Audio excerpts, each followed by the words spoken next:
owners. It's Marlo. You already know I am so happy to be back again.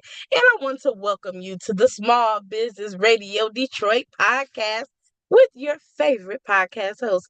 Yes, I said it. And if you haven't already, please hit that like button. Please be sure to subscribe. You do not want to miss these gems that we drop here on Small Business Radio Detroit. So, this is your podcast where we really dive deep into the stories, the strategies, and the soul work behind today's most purpose driven leaders. Okay. Today's episode is titled Healing in Public. Okay. So we're really going to get down to the raw truth about what it looks like for someone who has experienced domestic violence to really rebuild and come out of that survival mode. And I mean, these are key strategies. You don't have to be a victim to relate to this, right? We've all been in some sort of survival mode in our life, and rebuilding can be tough. So we'll be talking to Dalania Stevens today, the courageous founder of the House of Angels, which is a nonprofit dedicated to supporting survivors of domestic violence.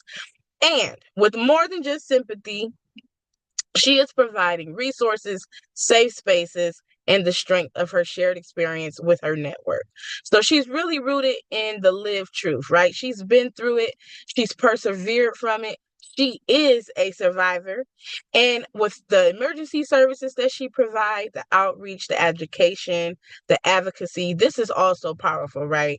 So when she says things like, you're not alone and you don't have to stay where pain lives, that is so powerful. So we'll unpack what it takes to rebuild after coming out of that survival mode, abuse, whatever that looked like in your life, and the challenges of leading a nonprofit that is rooted in trauma, really like that grassroots type of organization. So this episode is about truth, it's about power, and most of all, it's about purpose. So let's get into it and welcome Dalania Stevens to the show. Good morning. How are you? Hey, I'm wonderful. What about yourself? Oh, I'm doing great. I'm doing great. Blessed by the best, honey. That's for sure. Yes.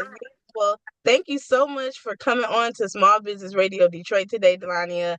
I'm just really excited to get into this conversation with you. Just like I know, that we have both had some similar experiences when it comes to healing and trauma and, essentially having to rebuild ourselves. So, this episode, we're really going to be diving into your story, what it really looks like to rebuild. And it doesn't even have to be domestic violence, but any kind of abuse, any kind of trauma, what that looks like and the impact that you're really having in the community with the House of Angels. So to start, I want you to just walk me through your story. Like, how did your personal experience with domestic violence ultimately lead to you creating the House of Angels? I think what hit me the most is when my cousin got killed in front of her kids. And um even though, I went through the domestic violence and trying to navigate through the system, and it was very challenging to the point I ended up having to leave Michigan to go to Mississippi just to get away so that he wouldn't kill me. Um, but what really pushed for D House of Angels is my cousin got killed in 2014 in front of her children, trying to escape their father, who was the abuser, and he ended up killing himself also. Wow, I'm so sorry to hear that. I mean, and unfortunately, so many of those stories. It seems like every other day there's something out there. So definitely sending my condolences. Yes, yes, it's getting bad. Yeah, yeah. And so ultimately going through that and seeing her go through that, and like I said, yourself going through that, you really felt the need then at that point to create a solution Yeah, create for a that. solution for to make a change. Because I of the experience that I had. So, you know that you don't want to really go to your family house because that puts your family members in danger. The shelters is full. You got, you call one place, they give you a whole bunch of numbers, and you got to keep calling these places. But when you're in that emergency situation, in that immediate danger situation, you don't have time to be calling 20, 30 different shelters just to see if they could let you in. Exactly. Exactly. And coming from personal experience and me dealing with domestic violence for about 10 years out of my life, it was tough. And not only was I, you know, caught up in a toxic cycle, but it did seem like and it feel like anytime I would try to step away, I just didn't have the support and resources that I needed to really keep me away. Like I would break away, but then I'd always go back. Break away, but then I'd always go back. And it wasn't until I actually took the step and went to a shelter, mind you, that was an hour away from where I live because, like you said, all the shelters were full. Yeah. And it's even worse now compared to when I went. But just going through that and really realizing that, wow, when I got into a place that actually had the resources, I mean, look at where I am today. You Yeah, know, absolutely. yeah, yeah. So I agree, resources are key. And so, at what moment did you really realize what you wanted? Like, of course, we know what D House of Angels really stands for, right? Yeah. And really what you're setting out to achieve on a bird's eye level. But take me a little bit deeper on like what your overall vision and mission is for D House of Angels on a deeper level when it comes to like working with your clients and the impact that you really hope to have. Um, the mission that I want, that I'm aiming towards is for first is provide them safety, get them a safe place to where they can debrief, get them with the essential resources that they need. Because half of the time they leave with nothing, no clothing. They some of them not working because they was dependent on the man. Get them the resources that they need. Some of them, they be needing food and things like that. And also, just let them know that they're not alone and give them that support and hold their hand and let them know, and walk with them along their journey, and let them know that there is somebody out here that care about them and that will support them. Yeah. Uh, because we need that, and to uplift them, um give them empowerment, let them know that they are somebody and that they are valuable. Yes, yes, because going through something like that really can weigh heavy on your self-esteem, your self-worth, and yeah, just your whole perspective. I know for me it was hard a lot of times to look in the mirror, and it was hard not to blame myself. So yes, having that support and that nurturing type of spirit, which is what I feel coming from you for sure, is definitely what they need. Now, one thing that I wanted to ask is, so we know that sometimes as we heal, sometimes we may think we're over things, right?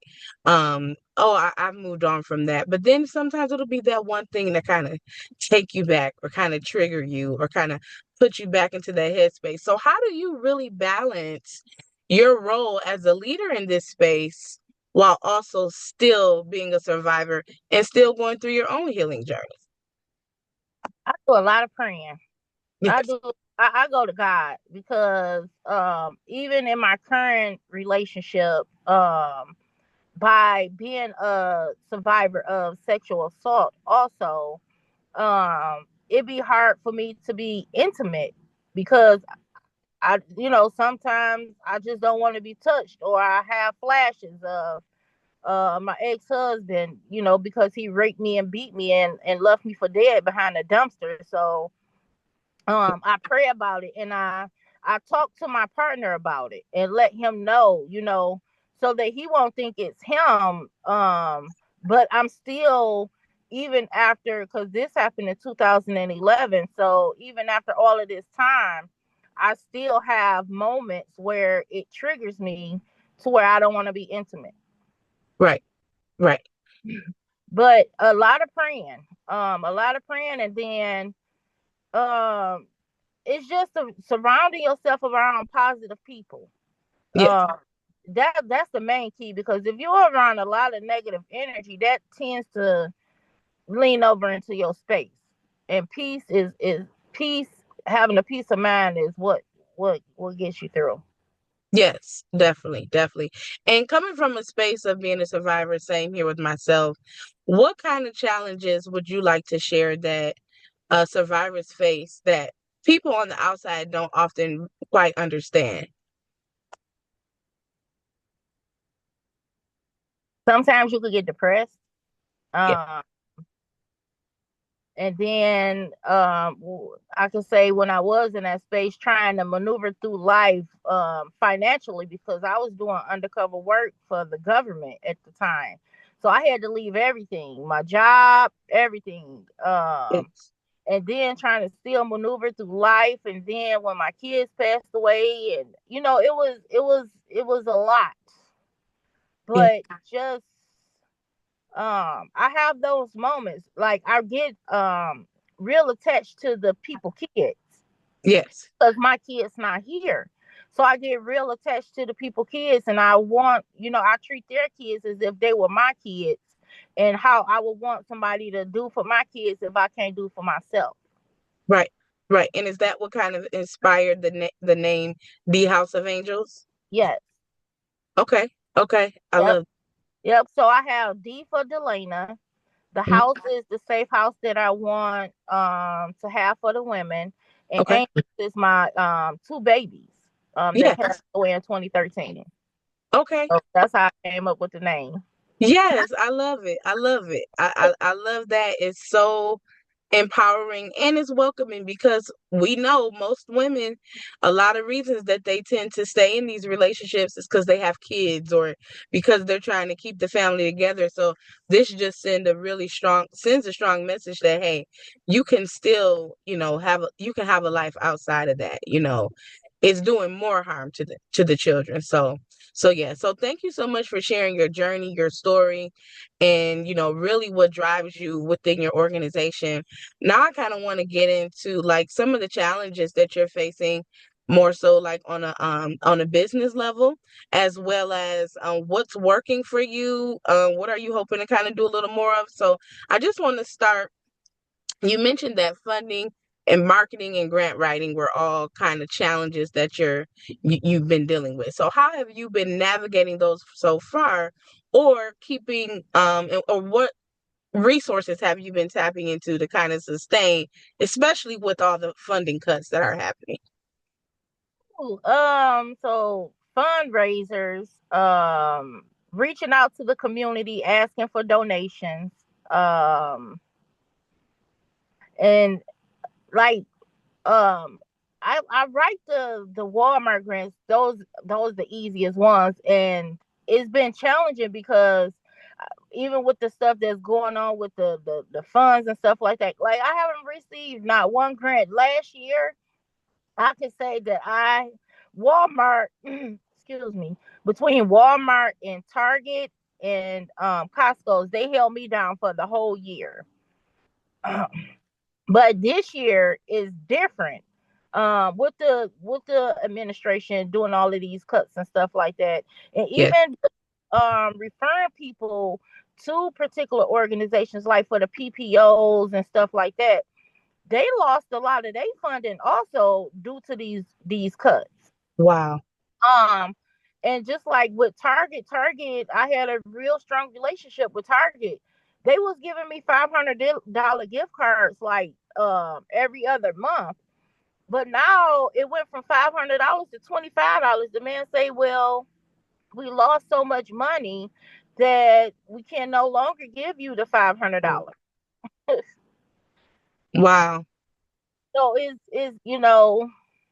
it's been challenging. I can say it's been very challenging. So um only thing that I've been doing lately is referring people because I don't have it.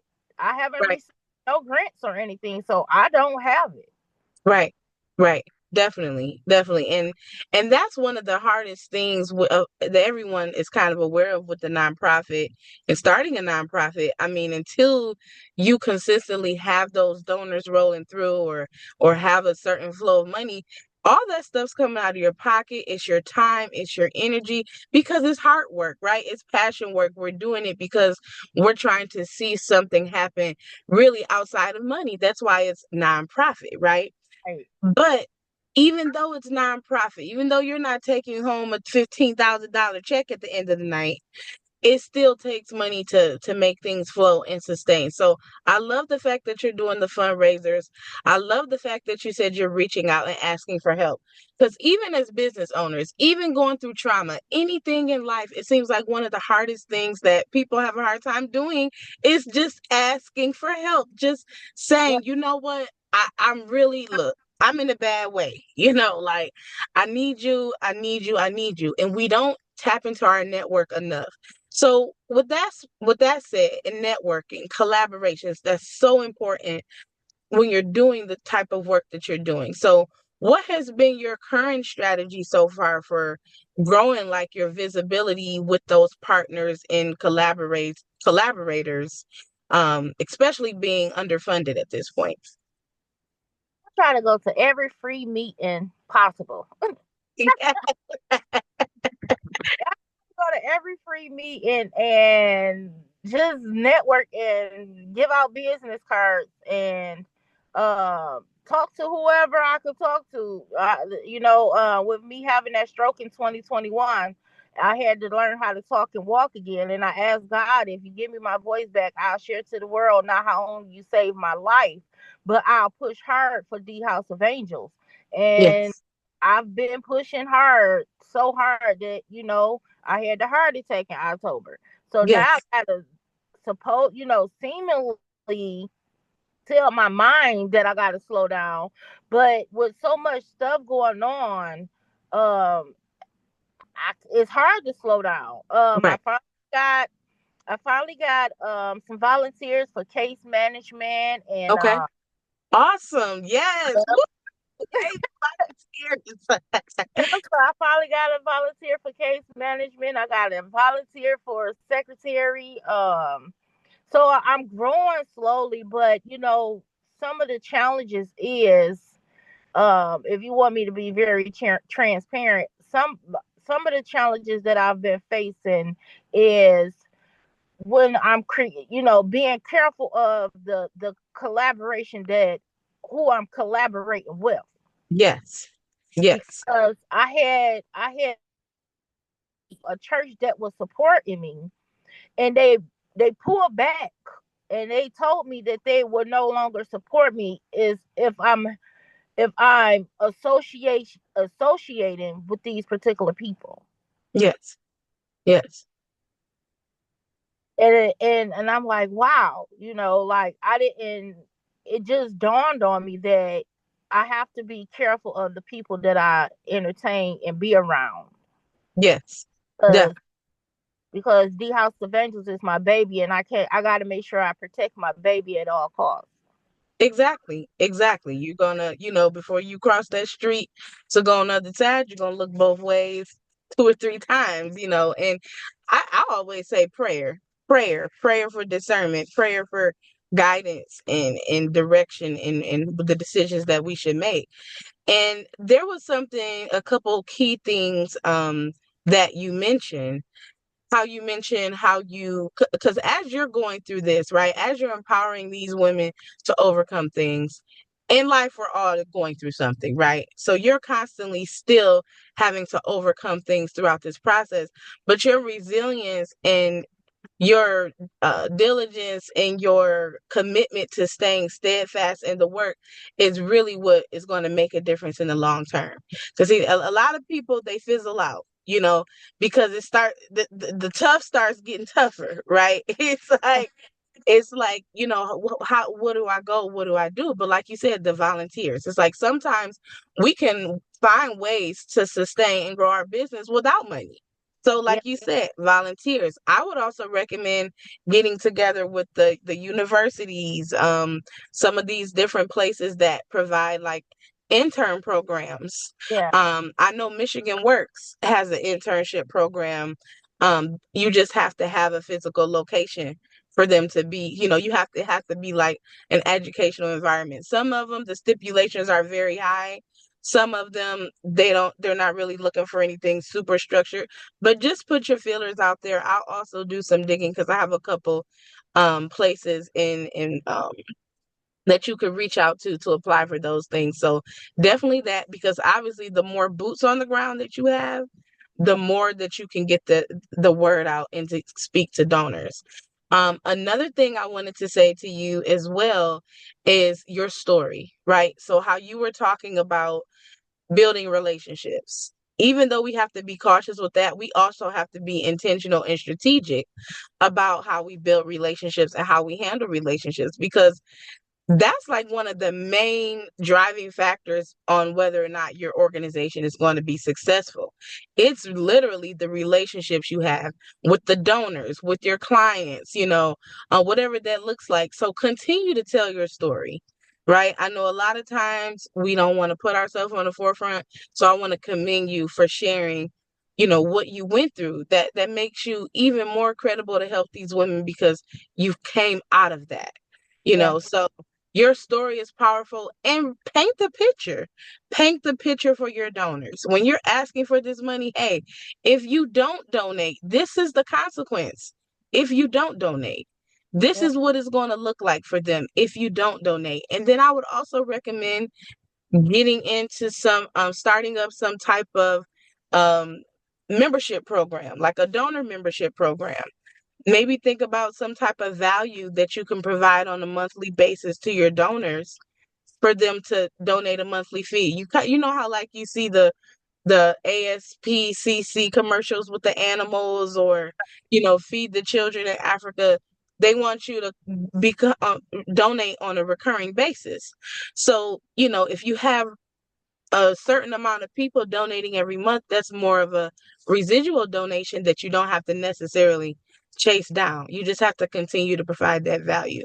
So one thing I would recommend is to really diversify your income streams for how you're bringing the money in. So whether that be through the events, or that be through grants, or that be through the membership, just try to think of all the different areas you can kind of bring some money in and kind of spread your eggs around in that note. I never thought about that. Now I gotta think because it could be like a $20 membership a month or $10 membership, and with this membership, you get provided some type of something. I Right. never thought about that. Yes. Yeah. Like how like St. Jude, they send you stickers for Yeah, your your envelopes. It could be something really simple. And on the flip side, that also continues to help you to stay in front of them. If they're members, it's easier for you to connect and communicate. You may have a better turnout on events, more people coming to those. You have a list of people that you can continuously market to about what's happening at the House of Angels. So I would definitely look into that. Start looking into some more out of the box strategies, because the best way to stay successful is to not have all your eggs in one basket. Any organization right now that is 100% funded through grants, there's it's a scary time. yeah. Scary time. And I was just having a conversation last night saying that because it's this one grant that just came out, Okay.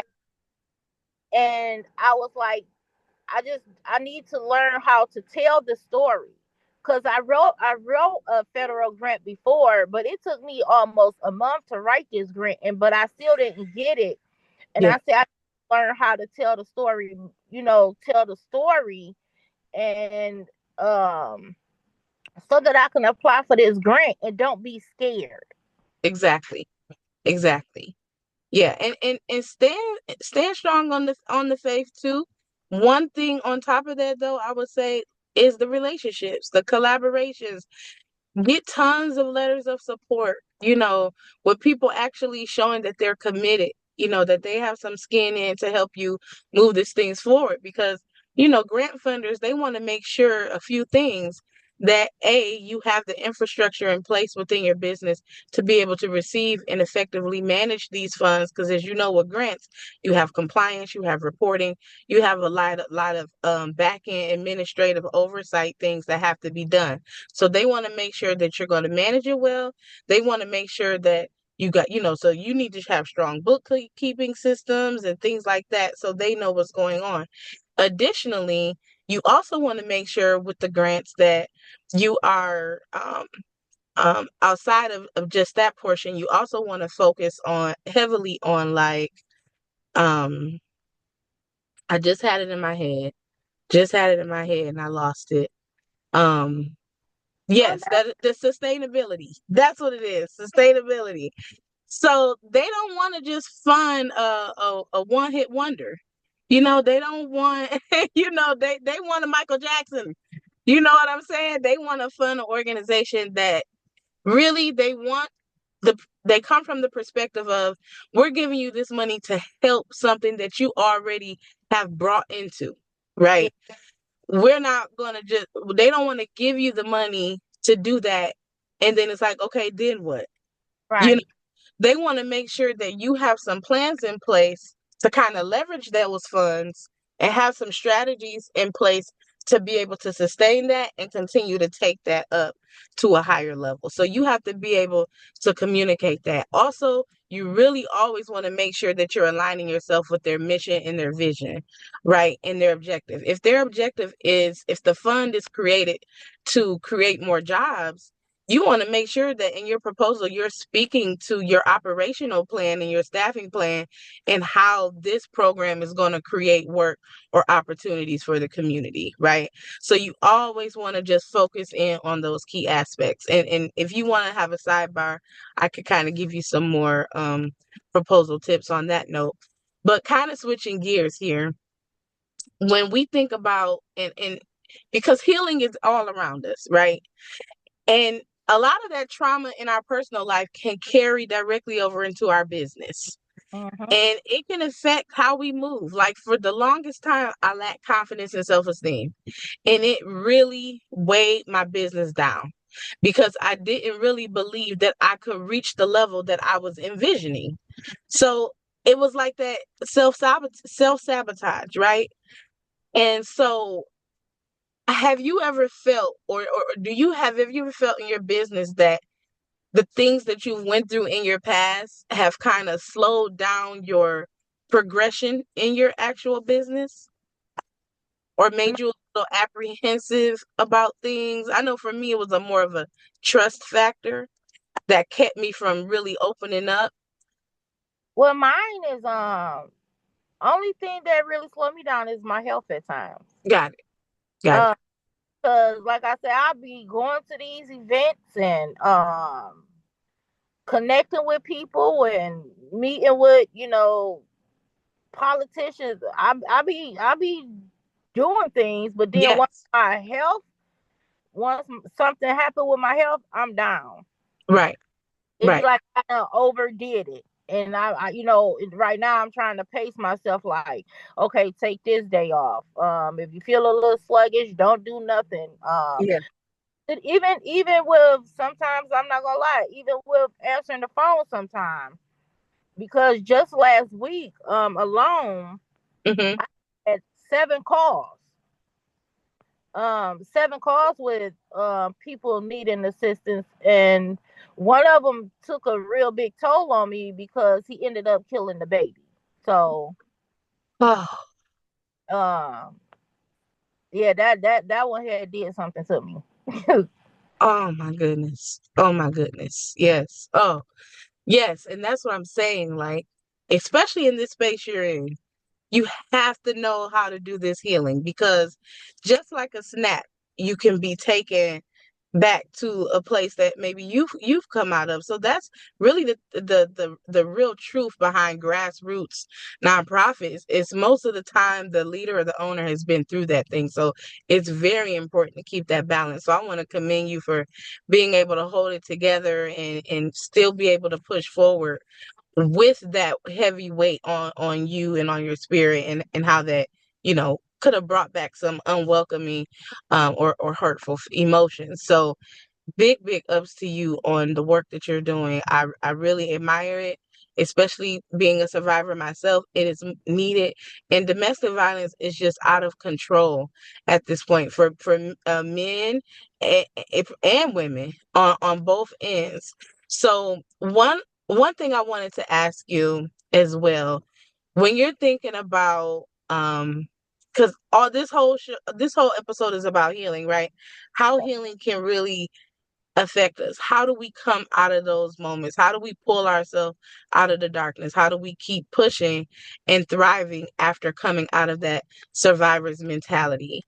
So, what do you feel is one thing that you would want to share with other business owners who maybe have experienced trauma, or other business owners that are kind of going through their own healing journey at this particular time? It could be domestic violence related or anything, because you've mastered it so well, kind of keeping yourself together. Definitely stay on that self-care, though. I am going to say that.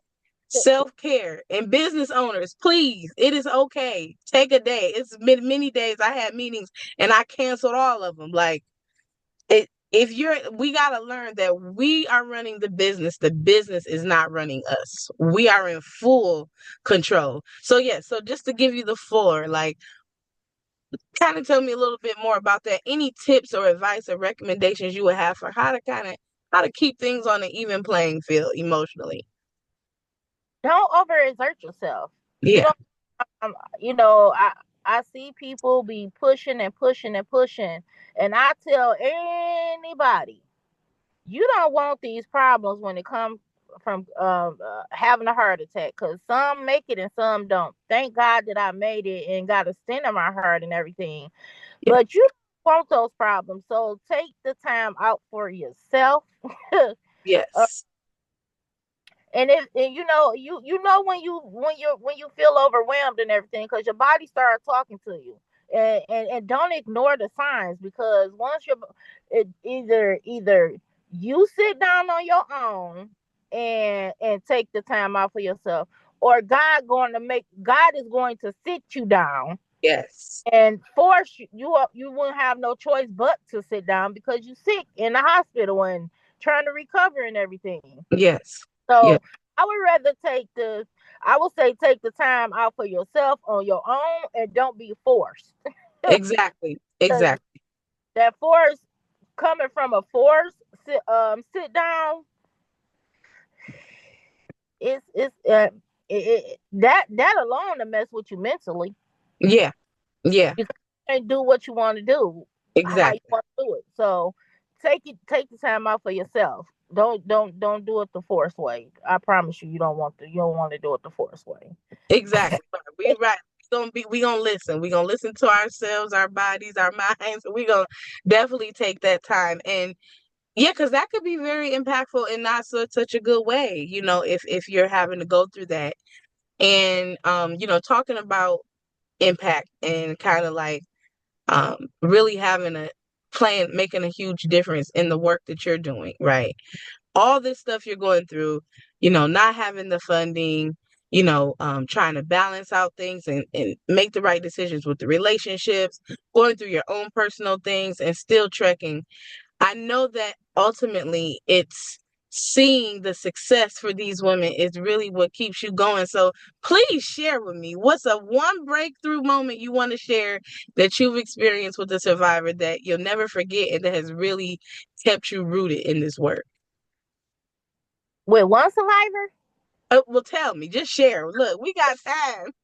'cause, like, the one thing that I've done Mhm. is adopted a whole school in Detroit, where I was able to provide over 1,050 toys to the kids, Wow. by the grace of God.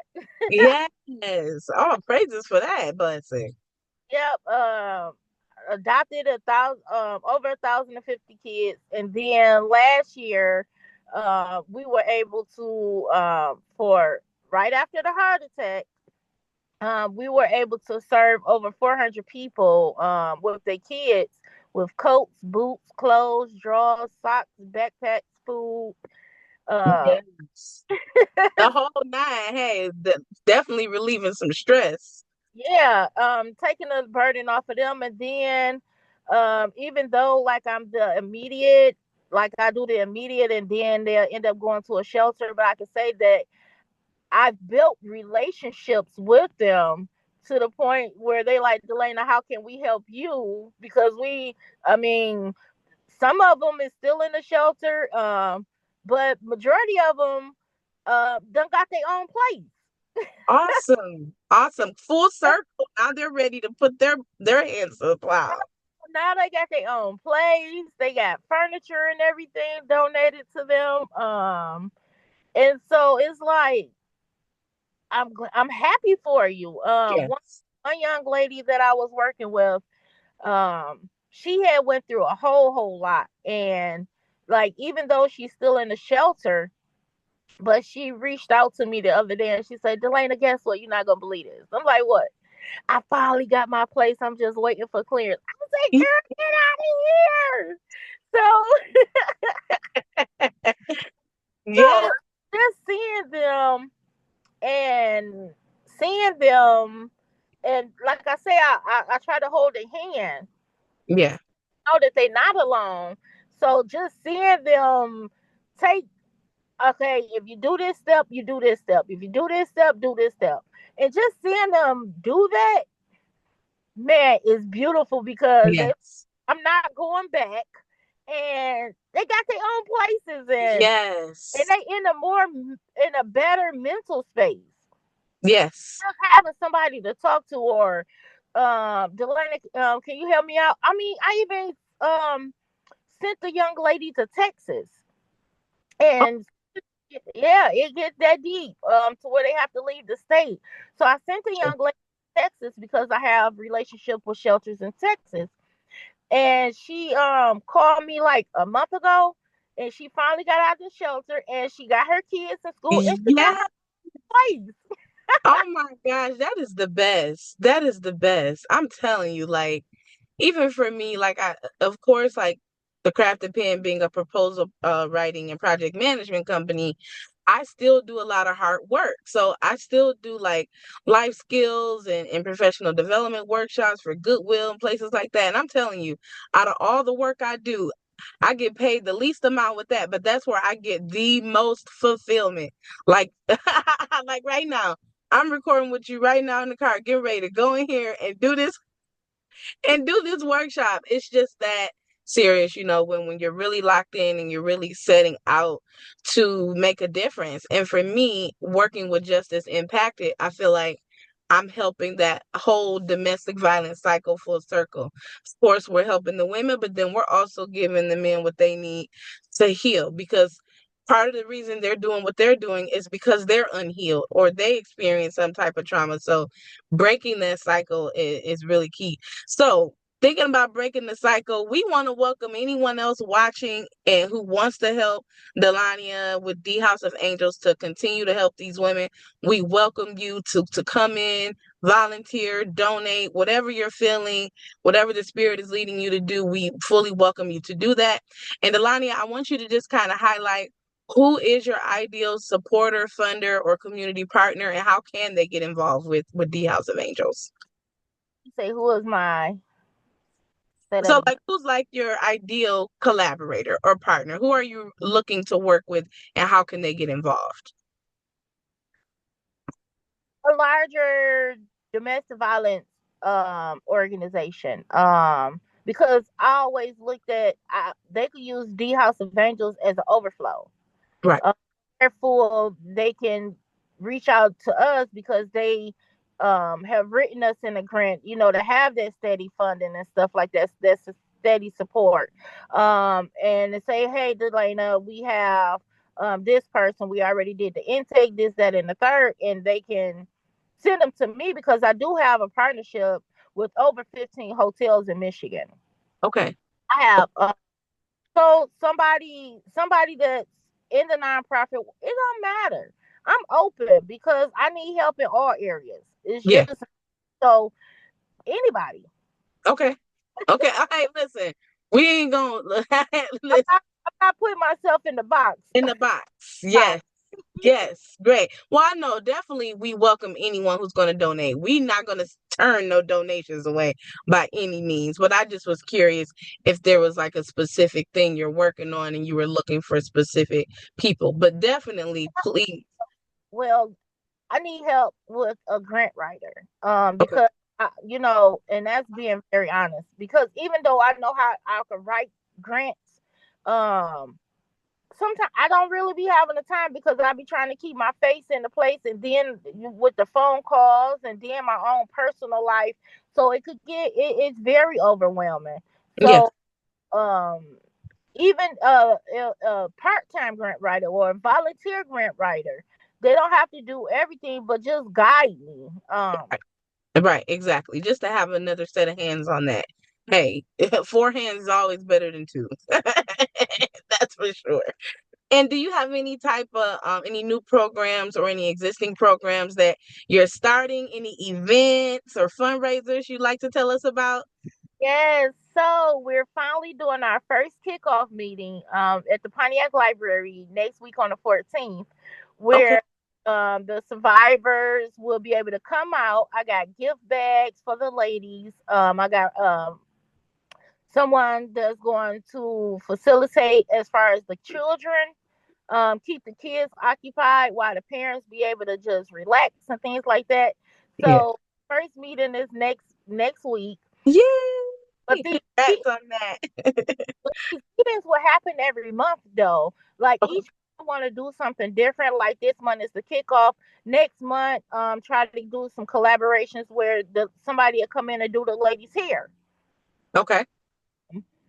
to build them, Yeah, boost them up. feel good. They're Yes. shelter right now, so make them feel good and things like that. And then we're having our second bowling fundraiser June 22nd Okay. uh, at Classic Lanes out here in Rochester Hills.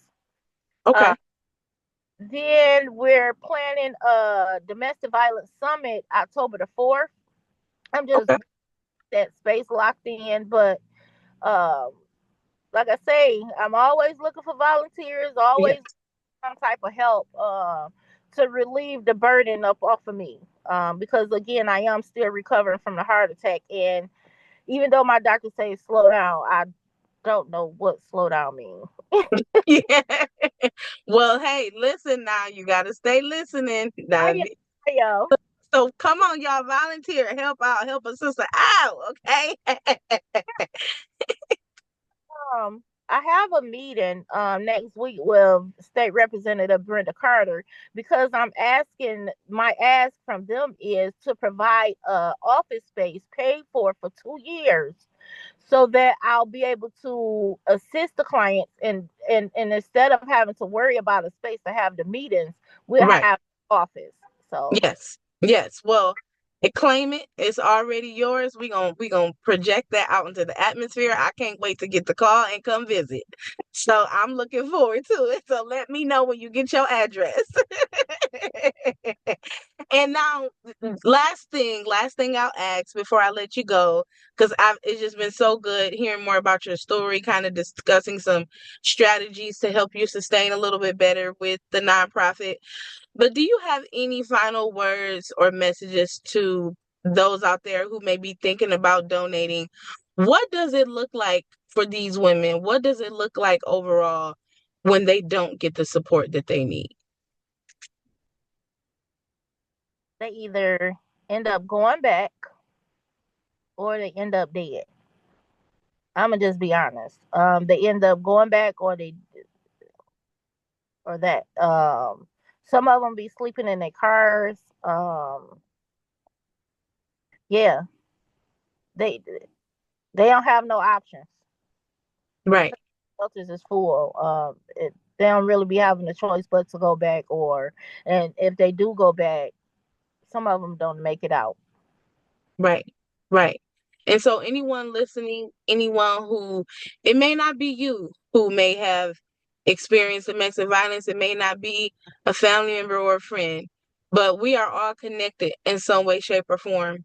And everything that happens around us that we think does not affect us, it does. That woman that can't find a job because she's left that relationship and she's trying to care for two kids and she's living in the car and she's having to tap into the system and she's having to utilize resources by us coming in and donating and empowering these women.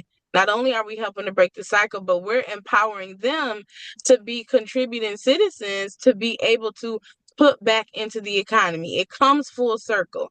It Yeah. may not be a direct impact, but indirectly, we are all impacted when someone goes unnoticed, or when someone is overlooked, or when someone has lost their life. And it's really a matter of life and death, and that is the main message and the main point of it all. So please, anybody watching that's feeling it on your spirit, please reach out to Dalania to make a donation, to volunteer. It could be items, money, whatever you're thinking that can help these ladies, a service, anything that you can provide to them or to D House of Angels for support. Please don't hesitate to reach out. Delania, please let them know the best way for them to get in contact with you. thehouseofangels.org, or my business line, 1-800-593-7020. Okay, awesome. Thank Awesome. I enjoyed it. I enjoyed this conversation. I love what you're doing. You know, you always have my support. If there's anything you need, don't hesitate to reach out. And we welcome you to the small business community. Yes, yes. And we'll continue to grow and touch base and figure out what we can do to, help the House of Angels to continue to move forward and be successful, because this is very, very much needed. I really appreciate it. I really, really do. Thank you so much just for allowing me to share my story on your platform.